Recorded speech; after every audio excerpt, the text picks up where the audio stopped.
पसंत आहे मुलगी, पसंत आहे मुलगी।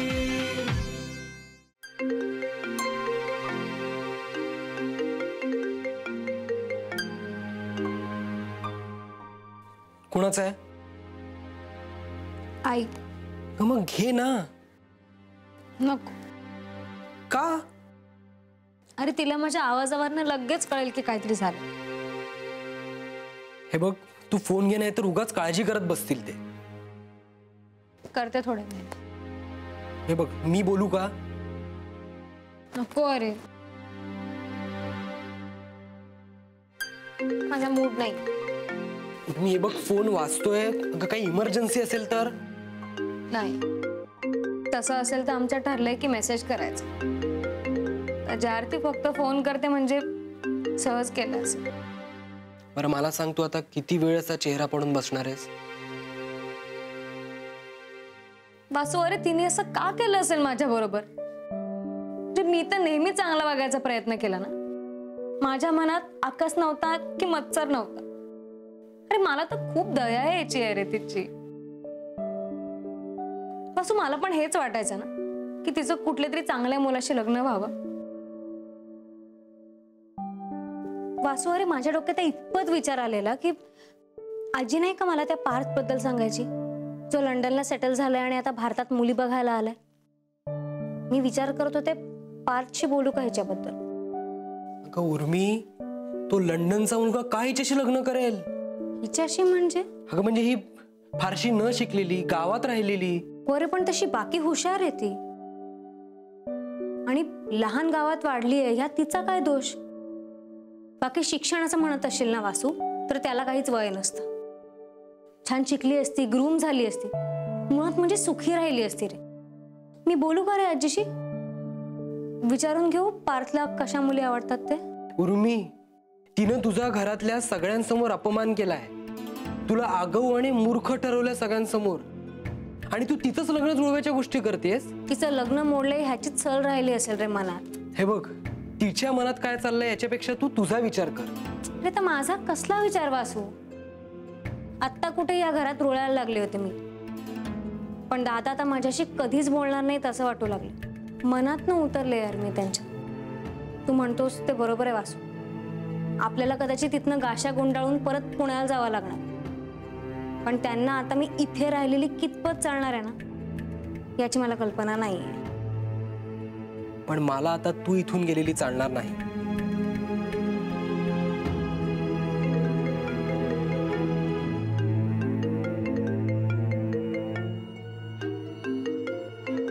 घे फोन। नको।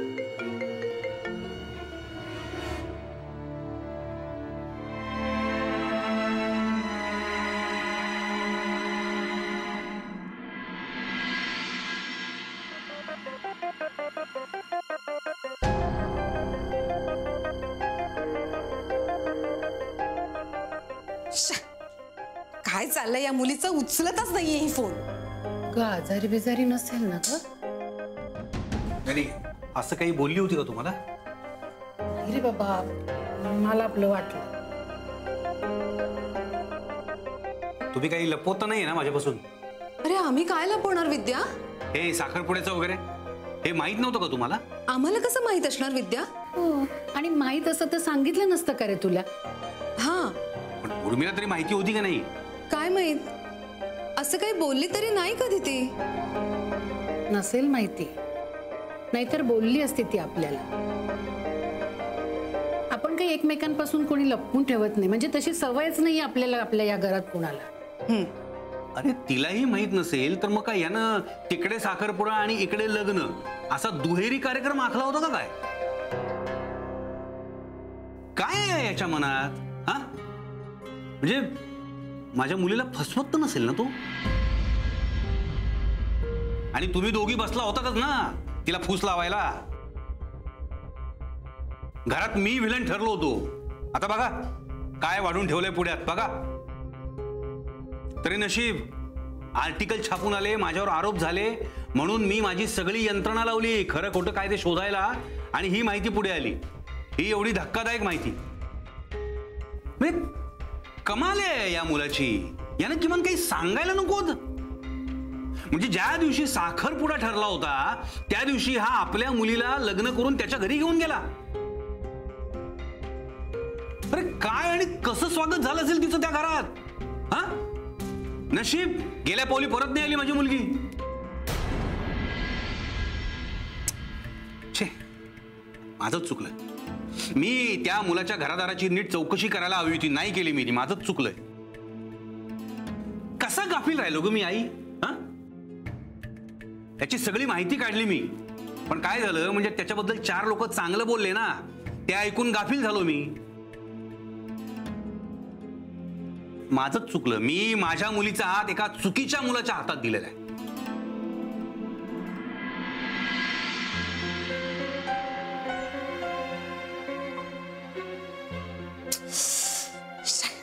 अजून नाही उचलत आहे ना फोन ही.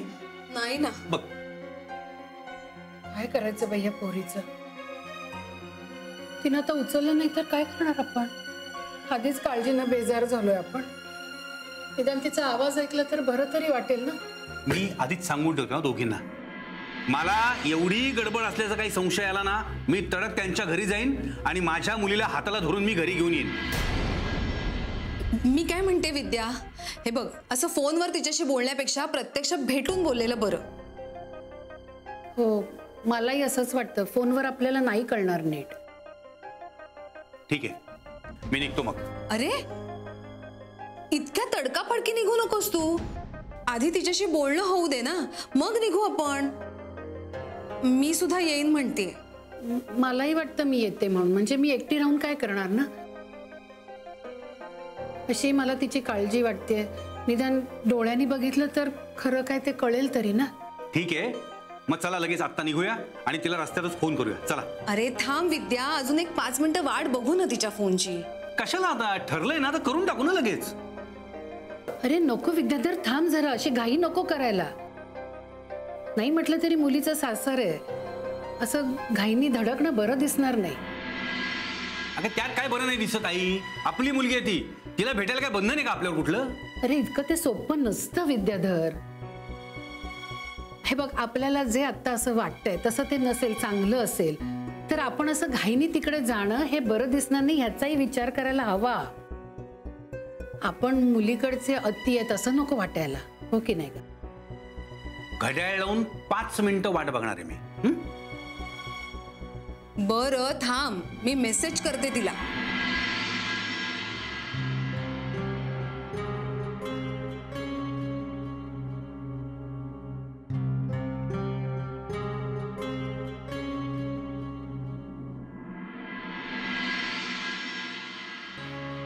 काय बाई घाबरले होते मी. मला वाटलं होतं आता सगळं बालन माझ्यावरच येत आहे. त्या अक्का म्हणजे ना 1 नंबरच्या कली आहेत, कली. केवढी धडकी भरली होती मला माहितीये. तरी नशीब माझ्यावर संक्रांत नाही आली, नाहीतर माझी काही खैर नव्हती. हा तरी मी तुला सांगत असतो, तोंडाला आवर घाल, पण नाही. सतत आपलं उचलले जीभ लावली टाळ्याला. तरी ऐकलं ना हो मी तुमचं. एकदाच काय ते बोलले मी अक्कांना, त्यानंतर काहीही बोलले नाही. तुझंही नाव घ्यायला होतं त्यांनी. म्हणजे माझ्या बरोबर ना तुमचीही वरात निघाली असती. काम माझे कशाला. बरोबर आहे. नवरा आणि बायको काही वेगळे असतात का हो, सांगा मला. नवऱ्यानेच बायकोचे गुण आहेत ना आणि दोष पाठीशी घालायचे असतात, आणि बायकोने नवऱ्याचे दोष पत्राशी घ्यायचे असतात, हो की नाही ओवंस. मला नाही. अगं बाई, तुमचंही लग्न झालंयच की, तुम्ही का असं म्हणताय. त्याला काही अर्थ नाही. म्हणजे हे प्रत्येकाचं वेगवेगळं असतं ना, आपलं आपलं ठरलेलं असतं. आता बघा ना, उर्मी हे असं वागली तर पुनर्वसू भाऊजींना याची किंमत मोजावीच लागणार की नाही. आता त्यांची काही ह्याच्यातून सुटका नाही हो. दादा तर आता मनात दुःखच ठेवणार आयुष्यभर. मला कळत नाहीये उर्मी असं तिला का बोलली असेल. आपल्याला माहित नाही ना आता ते. पण त्याशिवाय का नंदिनी अशी वागणार आहे. नाही, आणि नंदिनी तशी मुलगी नाहीये. उर्मी वाटत नाही मला तशी मुलगी. अहो पण कोणी आपल्या बाबांची शपथ घेऊन इतकं खोटं कसं काय बोलेल. मलाही असंच वाटतंय. मी त्याच एका गोष्टीमुळे द्विधेत आहे. हम्म. मला वाटत नाही कोणी मुलगी एवढं खोटं बोलेल, तेही वडिलांची शपथ घेऊन. तेच तर. आणि कसं आहे, आपण नंदिनीला पहिल्यापासून ओळखतो. उर्मीचा आणि आपला तसा संबंध कमी आहे ना. ती आत्ता आली. आपल्या लग्नाला एवढी वर्ष झाली तू. माझी काही प्राज्ञा नाही हो घरात कोणाला काही बोलायची. मी आपलं माई जे सांगतील ते करायचं आणि गप्प बसायचं, एवढंच कळतं आपल्याला. ह्या उर्मीने एवढा आगाऊपणा करायची काय गरज होती तेव्हाच ठाऊक. अजून स्वतःचं बूड टिकलेलं नाहीये आणि नंदिनीला सांगते जा म्हणून. कोण आहे ही आणि ही कोण सांगणार घरातून जा म्हणून.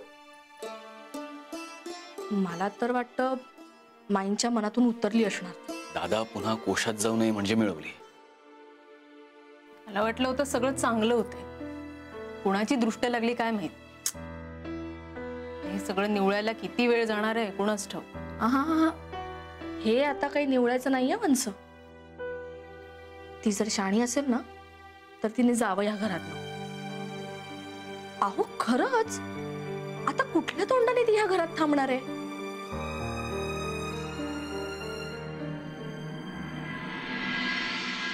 बघितलंस ना कशी चॅचली मी तिला. आर तोरा दाखवते काय. माझ्या समोर गुरमी दाखवायची नाही.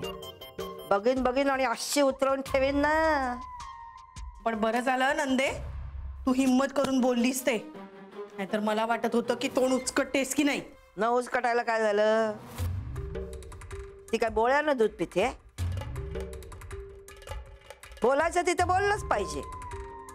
असेल ती पुनर्वसूची बायको म्हणजे काय घराची मालकीण नाही झाली. ती माई बघ तोंडातून ब्र काढत नाही. ही कोण आम्हाला जा म्हणून सांगणारी. बघितलंस ना दादानी कशी सलवटून काढली. चेहरा अगदी बघण्यासारखा झाला होता. बरं झालं चांगली खोड मोडली टावळीची. काय ग नंदे तुला काय झालं. तू का गप्पा. पुनर्वसू एवढे का तिच्या बाजूने हिरिरीने बोलत होते. अगे तो काय मेला बायल्या. बायकोचा नंदी बैल आहे तो. बायकोनी बुग बुग केलं की लगेच झालं. पण अक्का एवढं सगळं होऊन सुद्धा दादांसमोर बोलायची हिम्मत दाखवली त्याने तिच्यासाठी. मूर्ख आहे घेत. खरं तर त्यांनी बायकोला झापड मारायला हवी होती. जाब विचारायला हवा होता. तर तिच्या समोर करत बसला. मला राग येत होता पुनर्वसूंचा. येणार नाही तर काय. तुला खोटं पाडत होता. त्यांनी मला खोटं पाडलं ह्यापेक्षा त्यांनी तिची बाजू घेतली त्याचं जास्ती दुःख झालंय मला. तू कशाला एवढा विचार करतेस ग. बायल्या तो बायल्या. अगं आमच्यात पण आधी काहीतरी होतं ना. म्हणजे लहानपणापासून ओळखतो आम्ही एकमेकांना. भातुकलीत नवरा बायको असायचो. पण यांनी माझ्यापेक्षा तिच्यावर विश्वास ठेवणं पसंत केलं. अगं न ठेवून सांगतोय कुणाला. त्यांनीच आणली ना ती पिढा घरात. तिची जर बाजू घेतली नाही तर तोंडार पडेल ना तो. पण त्यांना ती पीडा वाटत असेल का. अगं म्हणजे काय कुठल्या मुहूर्तावर हिच्याशी लग्न केलं असं वाटत असेल त्याला. पण सांगतोय कुणाला. आपलेच दात आपले सोट. आता हे जर मान्य केलं तर त्याचीच लाज जाईल ना. तिने आता तिच्या घरी गेलं पाहिजे. अगं जाईल. एवढं सगळं झाल्यावर मला नाही वाटत ती इथे थांबेल म्हणून. तुला म्हणाली ना जा. आता बघ स्वतःच बॅग उचलून माहेरी जाते की नाही ते. ती माहेरी गेली नाही ना तर नावाची अक्का नाही मी. कायमची जाईल का ती. ते काय मला ठाऊक नाही पण ती जाणार. मला सांगते काय माझ्या आई बापांना बोलू नका. आई बापाला बोलणार नाही तर कोणाला बोलणार. अगं सगळ्याचं मूळ शेवटी आई बापच असतात ना.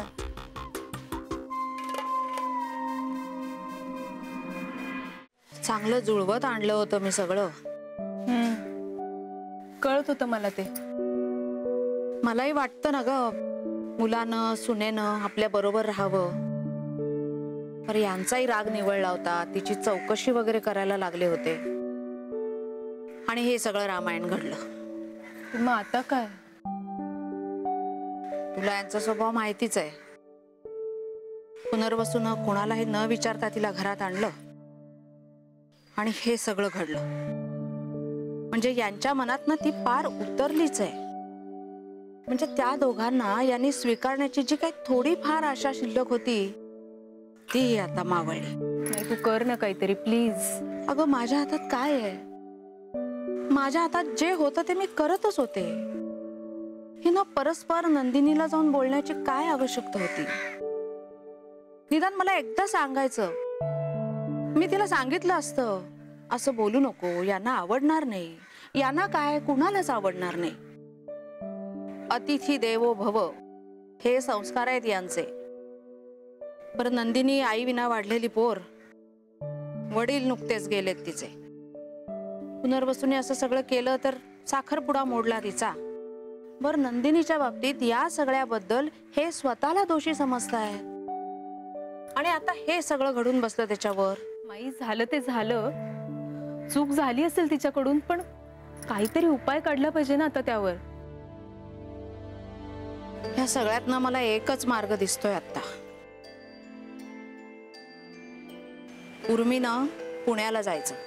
माई, एकीकडे नंदिनी, एकीकडे उर्मी. हा तिढा सोडवण्याचा आता मला हा एकच मार्ग दिसतोय. अगं पण माई, आणि त्यातून यांनी नंदिनीला अभय दिलंय. म्हणजे आता उर्मीच्या बाजूने आपण काही कधी बोलूच शकणार नाही. म्हणून तिने पुण्याला. आता पुन्हा असं काही घडायला नकोय.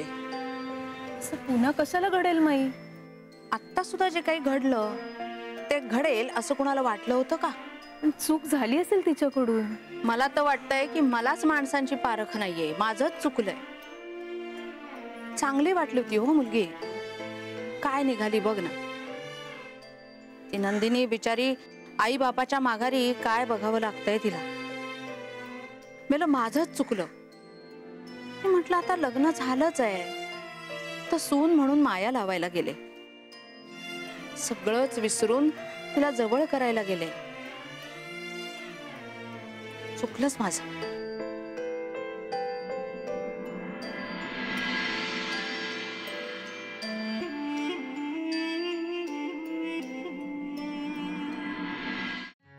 वासू, आपण निघूया रे. उर्मी, आत्ता जर आपण इथून गेलो ना तर आपलं चुकलं म्हणून आपण गेलो असं सगळ्यांना वाटेल. तू जर असं म्हणालेली नाहीयेस तर मग आपण आपल्या गोष्टीवर ठाम राहूयात. सत्य किती काळ लपून राहणार आहे? कधीतरी बाहेर येईलच ते आणि दादांना कळेलच. पण त्या आधी जर आपण गेलो तर नंदिनी बोललेलं खरं ठरणार. कालपर्यंत मी म्हणत होते नको जाऊया, आज तू म्हणतोय जायचं नाही. माझ्यावर दोष होता, मला काहीच प्रॉब्लेम नव्हता त्याचा. पण तुझ्याकडे कोणी बोट करून दाखवत असेल तर मी ते सहन करणार नाही. माझी बायको कशी आहे ते मला पूर्णपणे माहिती आहे. ती काय बोलू शकते आणि काय बोलू शकत नाही याची मला पूर्ण कल्पना आहे. नंदिनीच्या खोटारडेपणाचा मला विजय होऊ द्यायचा नाहीये. सू, थँक्स. कशाबद्दल? तुला एकदाही शंका आली नाही करे की मी असं काहीतरी बोलून गेले असेल? नाही. एवढा ठामपणे कसं सांगतोयस तू? कारण मी तुला पूर्णपणे ओळखतो. पण तरी असं बोललं जाऊ शकतं माझ्याकडनं. तसं झालं असतं ना तर तू कबूल करून माफी मागितली असतीस. हे बघ उर्मी, माझा तुझ्यावर पूर्ण विश्वास आहे. थँक्यू. मला कल्पना नव्हती. उर्मी, परिस्थिती आल्यावरच विश्वासाची आणि प्रेमाची कसोटी लागते ना. तू दादांसमोर स्टँड घेशील असं वाटलं नव्हतं मला. मी तुझ्यासाठी ब्रह्मदेवासमोरही स्टँड घेईन. वासू, मी परत एकदा नव्याने तुझ्या प्रेमात पडते. मी तर तुझ्या प्रेमात आहेच.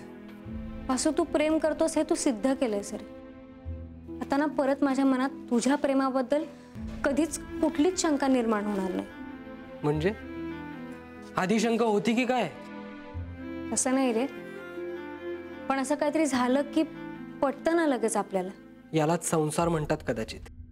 माझ्या माई दादांचंही असंच आहे, एकमेकांवर गाढ विश्वास. माझ्या आई बाबांचं पण तसंच आहे. म्हणजे भांडतात एकमेकांची कचाकचा, पण एकमेकांच्या बाजूने एवढे ठामपणे उभे असतात ना अडचणीच्या वेळी. वासू,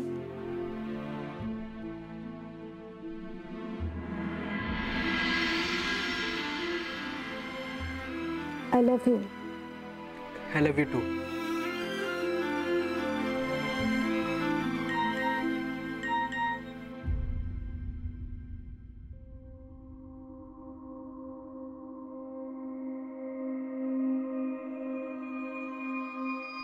वासू, काय?